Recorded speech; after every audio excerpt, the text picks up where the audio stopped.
એપ્લિકેશનમાં ધોરણ 10 પ્રક નંબર 4 કે જે છે આપણું દ્વિઘાત સમીકરણ. હવે આ ચેપ્ટરમાં વાત કરીએ પહેલાં આના પહેલાં પણ મેં 2 કે 3 વિડીયો જે અપલોડ કર્યા છે યુટ્યુબ ચેનલમાં એ તમને નીચે લિંકમાં મળી રહેશે ડિટેલ્સમાં, બરાબર? તો ત્યાં જઈને તમે એ વિડીયો જોઈ શકો છો તથા સાથે સાથે નીચે સબસ્ક્રાઈબ કરી અને આ ચેનલના જે છે નવા વિડીયો માટે અપડેટ્સ મેળવતા રહો. તો હવે આવીએ આપણે પ્રકરણ નંબર 4 ઉપર કે જે છે આપણું દ્વિઘાત સમીકરણ. હવે વાત કરીએ આપણે તો સૌપ્રથમ અહીંયા તમને દ્વિઘાત સમીકરણમાં પહેલો શબ્દ જે દેખાય છે એ છે દ્વિઘાત. હવે આ શબ્દથી આપણે પરિચિત છીએ કયા ચેપ્ટરમાં? પ્રકરણ નંબર 2 માં. તો પ્રકરણ નંબર 2 જે છે આપણું એ કયું છે? બહુપદીઓ વાળું ચેપ્ટર જે છે એ પ્રકરણ નંબર 2. એમાં આપણે અલગ અલગ બહુપદીઓ મેળવી હતી કે એમાં જે બહુપદીઓ છે અમુક આ રીતની હતી: ax ની 3 ઘાત, bx નો વર્ગ, cx + d. આ રીતે અલગ અલગ બહુપદીઓ હતી અને એમાં આપણે અવયવો પાડતા હતા. હવે અહીંયા પણ આપણું જે દ્વિઘાત સમીકરણ છે એ ક્યાંથી બન્યું? તો આપણું આ જે સમીકરણ છે દ્વિઘાત, અહીંયા આ જે સમીકરણ છે એમાં 3 ઘાત છે. કેમ? તો હાઈએસ્ટ કેટલી ઘાતો છે? 3. એટલે માટે આપણે એને શું કહીએ છીએ? ત્રિઘાત સમીકરણ. અહીંયા વર્ગ છે એટલે 2 ઘાત વાળું પદ છે એટલે એને કહીએ છીએ આપણે દ્વિઘાત સમીકરણ. એટલે આ ચેપ્ટરમાં આપણે દ્વિઘાત એટલે કે આખા ચેપ્ટરમાં 2 ઘાત વાળા પદો હશે. એનાથી ઉપરના જે પદો છે 3 ઘાત વાળા, 4 ઘાત વાળા એવા કોઈ પણ જાતના પદો હશે નહીં. એટલે આપણે અહીંયા સમીકરણ શું મેળવીશું કે ભાઈ જે આપણું સમીકરણ છે ax² + bx + c, આ સમીકરણ જે છે આપણું બહુપદીનું, એને આપણે જો શૂન્ય લઈએ, બરાબર, એનું મૂલ્ય જે છે આપણે જો શૂન્ય લઈ લઈએ તો આપણને જે સમીકરણ મળે છે ભાઈ ax² + bx + c = 0, આ જે સમીકરણ મળશે એને આપણે કહીશું દ્વિઘાત સમીકરણ. આ રીતે એને આપણે જોઈશું. હવે સૌપ્રથમ વાત કરું ત્યારે ભાઈ આને જો આપણે 0 લઈએ છીએ, બરાબર, તો આ 0 ક્યાંથી લીધું? આ જે શોધ છે એ અલગ અલગ વૈજ્ઞાનિકોએ વારાફરતી કરી છે. તો સૌપ્રથમ યુક્લિડે આ સમીકરણને આ રીતે દર્શાવ્યું હતું, બરાબર, ax² + px + q = 0. ત્યાર પછી આવે બ્રહ્મગુપ્ત. તો એમને એ સમીકરણ આ મુજબ દર્શાવ્યું: ax² + bx + c, બરાબર. અને ત્યાર પછી એમના પછી આ દ્વિચર આચાર્ય કે જેમને આ દ્વિઘાત સૂત્રને ઓળખાવ્યું, એમનું નામ આપ્યું ભાઈ દ્વિઘાત સૂત્ર તરીકે એમને ઓળખાવ્યું આ સૂત્રને. એટલે આ મુજબ અહીંયાથી દ્વિઘાત સમીકરણ શરૂ થાય છે તમારું. હવે ત્યાર પછી આના અલગ અલગ ઉપયોગો પણ થયા છે પ્રાચીન કાળમાં આ સમીકરણના. એટલે હવે જોઈએ આપણે કે જે આપણું દ્વિઘાત સમીકરણ છે એનું જે વ્યાપક સ્વરૂપ છે એ આ મુજબ લખાય છે ભાઈ. વ્યાપક સ્વરૂપ એને ચેપ્ટરમાં જેટલા પણ તમારા દાખલાઓ આવશે, એક્ઝામ્પલ આવશે, બરાબર, એ બધા અહીંયાથી આ સૂત્રને આધારે હશે કે આ એનું વ્યાપક સ્વરૂપ આ રૂપમાં હશે તો તમે એ એક્ઝામ્પલને આગળ ગણી શકશો, અધરવાઇઝ તમે નહીં ગણી શકો. તો અહીંયા જે સમીકરણ છે કયું છે ભાઈ? ax² + bx + c = 0. કે જ્યાં શું છે એ 0 નથી. જો એ 0 થઈ જશે તો તમારું આ વર્ગવાળું જે પદ છે, ઘાતવાળું, 2 ઘાત વાળું જે પદ છે એ શું થઈ જશે? 0. અને પછી શું થઈ જશે ભાઈ? bx + c થઈ જશે. તો આ તો તમારું દ્વિઘાત સમીકરણ થશે નહીં. તો એટલા માટે અહીંયા તમારે દ્વિઘાત સમીકરણ માટેનું વ્યાપક સ્વરૂપ આ આપેલું છે કે ભાઈ કોઈ પણ a b c વાસ્તવિક સંખ્યાઓ હોય ત્યારે ax² + bx + c = 0 હોય અને a does not equal to 0, કે આ એની શરત છે કે ભાઈ a 0 ના હોવો જોઈએ. હવે આપણે જોઈએ તો ભાઈ આના જે ઉકેલ છે એ આપણે કઈ રીતે મેળવવો? તો એમાં જે પહેલી રીત જે છે એ આપણે બહુપદીના ચેપ્ટરમાં જોઈ ચૂક્યા છીએ કે છે અવયવ પાડીને. તો પહેલી જે રીત છે આપણી અવયવીકરણ, કે જેમાં આપણે અવયવ પાડીને એના ઉકેલ મેળવીશું અને આપણને એના જે છે ઉકેલો 2 મૂલ્યો મળશે એના. એટલે સૌપ્રથમ આપણે એનું એક્ઝામ્પલ જોઈએ, બરાબર. તો આપણને જે છે એક સમીકરણ આપ્યું છે ભાઈ 2x² - 5x + 3 = 0. આ રીતનું આપણને એક સમીકરણ આપેલું છે. તો અહીંયા તમે જોઈ શકો છો માઇનસ પ્લસ આ રીતે આપેલું છે. તો આપણી જોડે આ શરતો છે ભાઈ, માઇનસ પ્લસ હોય તો માઇનસ માઇનસ થશે. તો તમારે એવી બાદબાકી કરવાની છે કે જેની મદદથી આપણે -5 અહીંયા વચ્ચેનું જે પદ છે એ લાવી શકીએ. તો અહીંયા તમે જોઈ શકો છો ભાઈ x² જે છે એનો સર્ગુણક કેટલો છે? 2. તો ભાઈ અહીંયા લખી નાખે 2. હવે અહીંયા અંતિમ પદ છે એ તમારું 3 છે. તો 3 × 2 = 6. હવે 6 ના એવા અવયવ પાડવાના કે જેનો આન્સર -5 આવે. હવે તમે જો 6 1 6 પણ થશે, 6 માંથી 1 જશે તો 5 પણ આવશે, પણ અહીંયા આપણે શું કરવાનું છે, બાદબાકી એવી કરવાની છે, બરાબર. એટલે એવું સરવાળો કરવાનો કે જેના મૂલ્ય -5 આવે. તો અહીંયા શું કરીશું આપણે, -2 ગુણ્યા -3 કરો તો શું થશે, -6. અને -2 -3 કેટલા થશે, -5 થવાના. તો આ મુજબ આપણે એના અવયવ પાડીએ તો અહીંયા શું લખાશે હવે, 2x² -2x -3x + 3 બરાબર 0. આ રીતે લખાશે. હવે અહીંયા તમે જોઈ શકો છો કે 2x છે, બરાબર. બંનેમાં 2x છે, તો આ બંને પદોમાંથી આપણે શું કરીશું, 2x ને કોમન કાઢીશું તો અંદર રહેશે x - 1. હવે અહીંયા પણ આપણે શું કરીશું, 3 ને કોમન કાઢીશું તો અહીંયા અંદર શું રહેશે ભાઈ, x - 1 બરાબર 0. આ રીતે રહેશે. હવે તો અહીંયા આ બે પદોને ભેગા કરી નાખીએ, આ બંનેમાંથી કોમન કાઢી નાખીએ તો શું થશે, x - 1 2x - 3 બરાબર 0. આ રીતે મળશે આપણને. ત્યાર તો અહીંયા હવે શું કરીશું આપણે, x - 1 ને 0 સાથે સરખાવીએ તો x - 1 બરાબર 0 થશે, એન્ડ બીજું શું થશે, 2x - 3 બરાબર 0. આવું થશે. તો અહીંયા આપણે શું કરીશું, હવે ઉકેલ મેળવીએ તો x બરાબર 1 અને અહીંયા મેળવીએ તો 2x બરાબર 3, તો ધેરફોર 3/2. તો આપણને શું, બે ઉકેલ મળશે. એટલે આ થયા આપણા અવયવીકરણની મદદથી એના ઉકેલો. એટલે આ રીતે આપણે અવયવની રીતે એનો ઉકેલ મેળવી શકીએ છીએ, બરાબર. ત્યાર પછી છે પૂર્ણ વર્ગની મદદથી. હવે પૂર્ણ વર્ગની જે મદદની રીત છે, આ પહેલી રીત જે છે આપણી અવયવીકરણની મદદથી. બીજી જે રીત છે હવે એ અવયવીકરણની મદદથી આપણે પહેલી રીત શોધી, બીજી જે છે પૂર્ણ વર્ગની મદદથી, બરાબર. તો પૂર્ણ વર્ગની મદદથી એમાં આપણે અહીંયા પૂર્ણ વર્ગની રીતથી, પૂર્ણ વર્ગની રીત કે જેમાં આપણું આ જે સમીકરણ છે ax² + bx + c બરાબર 0, જેમાં આપણે શું લઈશું, એનું જે મૂલ્ય છે a b અને c, આ મૂલ્ય ઉપરથી આપણે સૌપ્રથમ શું કરીશું, b² - 4ac બરાબર 0 લઈશું.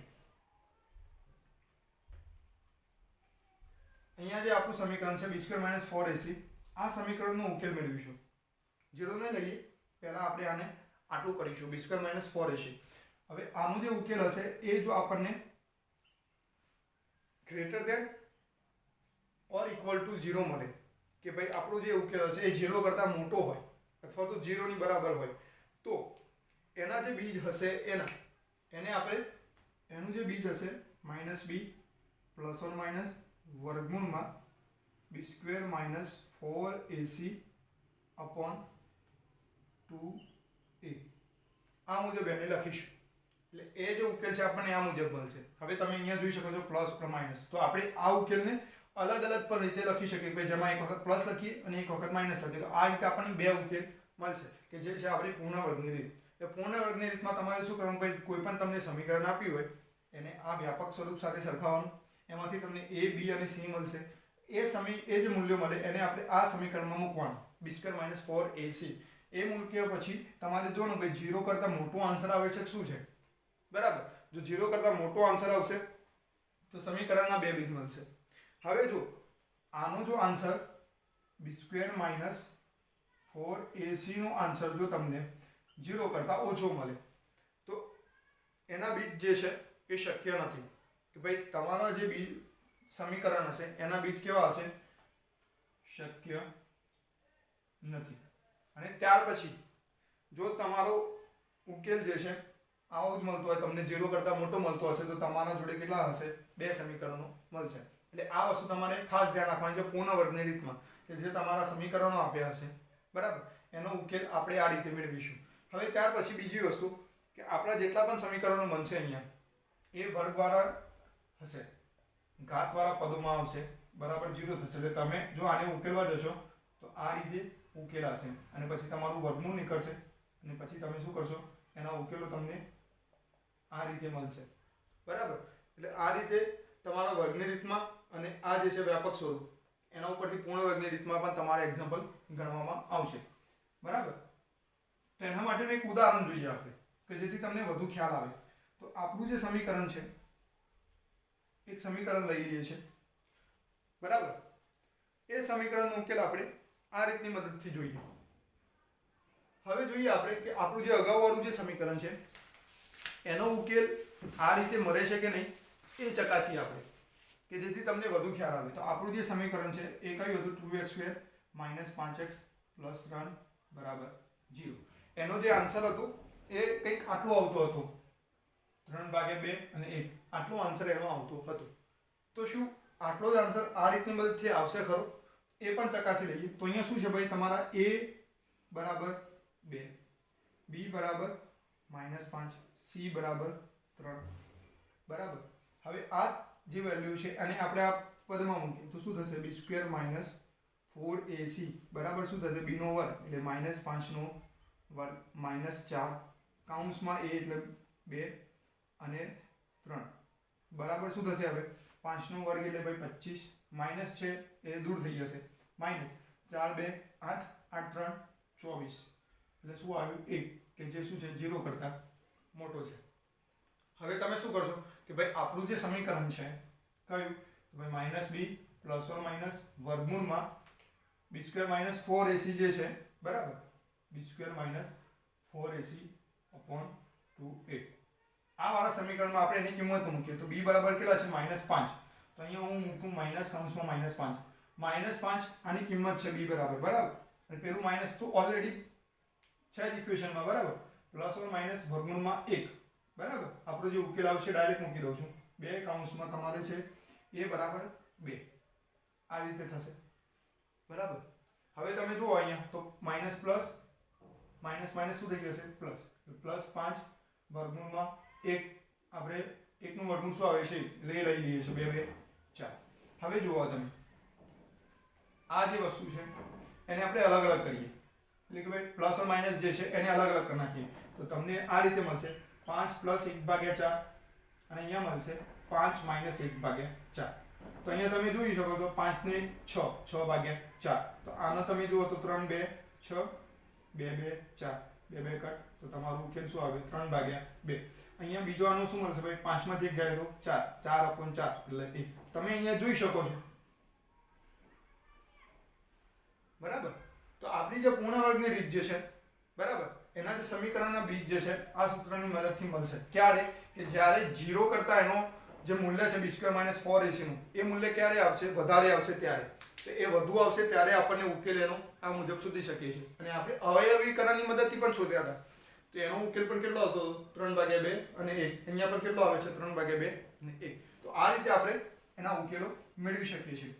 ત્યાર પછી બીજી એક રીત જોઈએ કે એના બીજના સ્વરૂપ જે છે એ કંઈક આપણને આ રીતે મળે છે.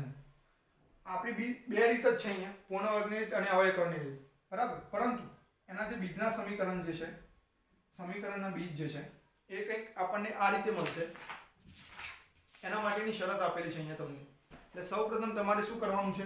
ભાઈ આપણું જે સમીકરણ છે એમાં b² - 4ac, બરાબર. આ જે છે એને દ્વિઘાત સમીકરણ માટેના બીજની વાસ્તવિક છે કે નહીં એ ચકાસવા માટે આપણે જોઈશું b² - 4ac. અને આ જે છે એને આપણે દ્વિઘાત સમીકરણનું વિવેચક કહેવામાં આવે છે. એટલે આ જે છે b² - 4ac એને કહીશું આપણે વિવેચક, બરાબર. હવે અહીંયા એટલા માટે હવે આપણું જે સમીકરણ છે એ x² + bx + c = 0. એમાં 3 શરતો છે, 1 2 અને 3. એમાં પહેલી શરત એ છે કે જો તમારું જો મૂલ્ય હોય b² - 4ac જો એ 0 કરતા મોટું હશે તો તમને બે ભિન્ન ઉકેલ મળશે,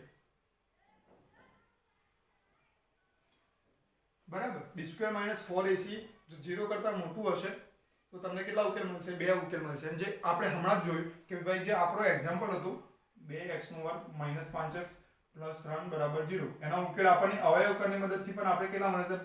3/2 અને 1. આ રીતે આપણને બે ઉકેલ મળ્યા હતા.